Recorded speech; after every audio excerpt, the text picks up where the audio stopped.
தேவனுக்கே மகிமை உண்டாகட்டும். இந்த நாள் உங்களுக்கு ஆசீர்வாதமாக இருக்கும். இந்த நாள்ல ஆண்டவர் உங்களுக்காக தந்த வேத வசனம் உங்க மத்தியில நான் வாசிக்கிறேன். யாத்திராமம் 20ஆம் அதிகாரத்துல 1-2 வசனம் உங்க மத்தியில நான் சொல்றேன். 20:12 உன் தேவனாய கர்த்தர் உனக்கு கொடுக்கிற தேசத்திலே உன் நாட்கள் நீடித்திருப்பதற்கு உன் தகப்பனையும் உன் தாயையும் கனம் பண்ணுவையாக அப்படின்னு வசனத்துல வாசிக்கிறோம். உன் தகப்பனையும் உன் தாயையும் கனம் பண்ணுவையாக. இன்னைக்கு நிறைய பேர் இந்த வசனத்தை பிடிச்சுக்கிட்டு என்ன பண்றாங்கன்னு சொன்னாக்க, ஆண்டவருக்குள்ள இருக்கிறவங்க, ஆண்டோட பிள்ளைங்க, ரசிக்கப்பட்டவங்க இதை புரிஞ்சுக்கிறாத அப்படி குருட்டுத்தனமா எடுத்துக்கிட்டு இன்னைக்கு அநேக பேர் ஆண்டவர் விதமா சொல்லியிருக்காரு. உன் தாயும் உன் தகப்பனையும் கண்ண பண்ணுவாங்கன்னு சொல்லியிருக்காரு.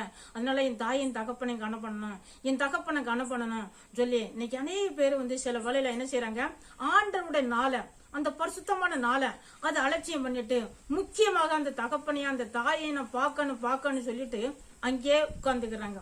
சில வேலையில ஆண்டவருடைய காரியங்கள் சில முக்கியமான மீட்டிங்கள், முக்கியமா ஆண்டவருக்கு கொடுக்க வேண்டிய நேரங்களை கொடுக்காதபடி என் தகப்பனை பார்க்கணும், என் தாயை பார்க்கணும் அப்படின்னு முக்கியமாக அதுக்கு முக்கியத்துவம் கொடுத்து அங்கேயே இருந்து விடுறாங்க. இது வசனம் சொல்லப்பட்டிருக்குது. இது என்ன பண்றாங்க, ஆண்டவர் சொன்ன வார்த்தைய ஆண்டவர் இப்படி சொல்லிருக்காருன்னு அதான் கனம் பண்ணணும்னு சொல்லி குருட்டுத்தனமா புரிஞ்சுக்கிறாங்க. வசனத்தை புரிய மாட்டேங்குது. ஆனா எபேசியர்ல ஒரு வசனம் சொல்லப்பட்டிருக்குது.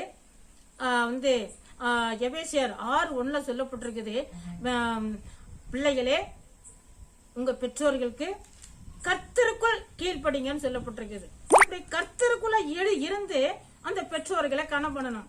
இப்ப இதுல வசனம் சொல்லப்பட்டிருக்குதுல முதல் கட்டளைய ஆண்டவர் என்ன எப்படி சொல்லிருக்காருன்னா, யாத்திராமா அந்த 20:3 வாசிக்கிறோம். என்னன்றி உனக்கு வேற தேவர்கள் உண்டாயிருக்க வேண்டாம், என்னன்றி உனக்கு வேற தேவர்கள் உண்டாயிருக்க வேண்டாம்.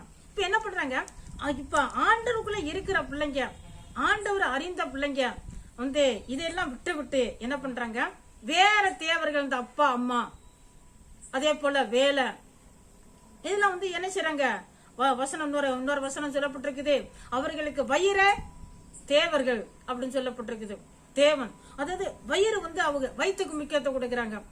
அது ஒரு பக்கம் போது வசனம். இங்க என்ன செய்றாங்க, அப்பா அம்மாவே தெய்வமா நினைக்கிறாங்க. இப்ப ரட்சிக்கப்பட்ட அப்பா அம்மா இருப்பார்கள் சொன்னாக்க என்ன பண்ணுவாங்க, அப்பா நீ இப்படி செய்யக்கூடாது, ஆண்டவரை போய் தேடிட்டு வா, ஆராதிக்கு போ, என்னால முடியல, நீ எனக்காக ஜெபம் பண்ணும் அப்படின்னு சொல்லுவாங்க. இப்ப ரட்சிக்கப்படாத அப்பா அம்மா, ஆண்டவரை அறியாதவர்கள், அவர்களை ரொம்ப கனம் பண்றாங்க, என்ன பண்றேன்னு சொல்லி ஆண்டவரை விட்டு அங்க என்ன செய்யறாங்க, முக்கியத்துவம் கொடுக்கறாங்க. ஆனா ஆண்டவரை விட்டு அப்பா அம்மா தான் தெய்வம், நான் அப்பா அம்மா கனம் பண்ண சொல்லிருக்காரு அப்படின்னா இந்த இடத்துல சொல்லப்பட்டிருக்குது. அப்ப பாருங்க, ஆண்டவருடைய நாளை நம்ம திருடக்கூடாது, ஆண்டவருக்கு கொடுக்க வேண்டிய நேரங்களை நம்ம திருடக்கூடாது. அப்பா அம்மா அந்த ரட்சிக்கப்படாத அப்பா அம்மா பேச்சை கேட்டுக்கிட்டு ஆண்டவருக்கு நம்ம துரோகம் பண்ணக்கூடாது, அவரை கோவப்படுத்தக்கூடாது, அவரை வருத்தப்படுத்தக்கூடாது, அவரை சந்தோஷப்படுத்தணும்.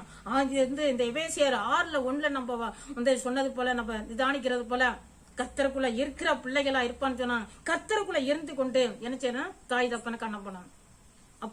அப்ப கணம் பண்ணும் பொழுதுதான் நீ இருக்கிற தேசத்துல, நீ எந்த இடத்துல இருந்தாலும் சரி, உன்னுடைய ஆயுசு நாட்களை நீடித்திருக்க பண்ணுவாரு.